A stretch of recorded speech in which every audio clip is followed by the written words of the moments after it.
Assalamualaikum warahmatullahi wabarakatuh.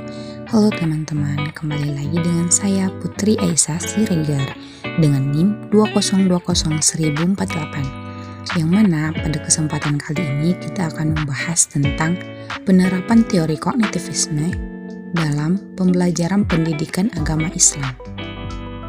Baiklah, langsung saja kita membahas tentang pengertian belajar menurut teori belajar kognitif, yang mana belajar merupakan suatu proses usaha sadar yang dilakukan oleh individu untuk suatu perubahan dari tidak tahu menjadi tahu.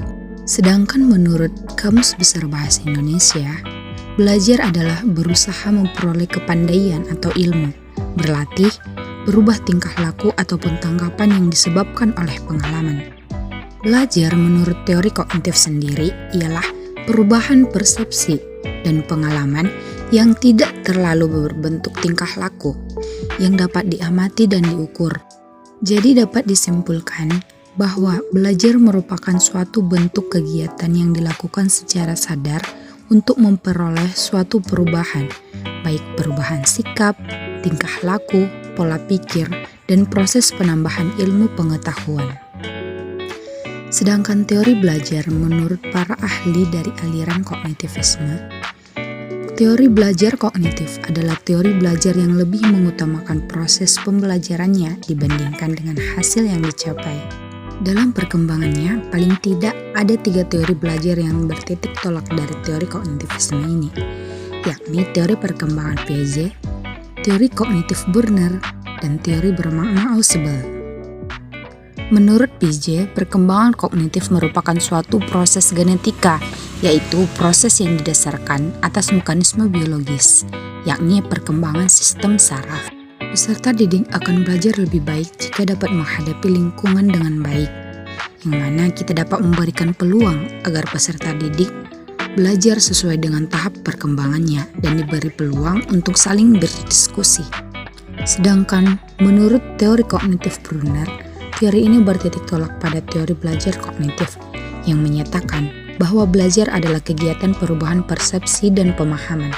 Dalam proses belajar, Brunner menekankan adanya pengaruh kebudayaan terhadap tingkah laku seseorang, yang mana proses belajar akan berjalan dengan baik jika guru memberikan kesempatan pada siswa untuk menemukan konsep, teori, aturan maupun pemahaman. Sedangkan menurut teori Ausubel, belajar haruslah bermakna. Materi yang dipelajari diasimilasikan secara non-arbiter dan berhubungan dengan pengetahuan yang telah dimiliki sebelumnya.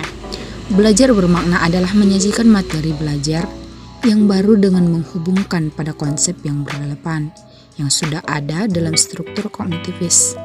Guru harus dapat mengembangkan potensi kognitif siswa melalui proses belajar yang bermakna.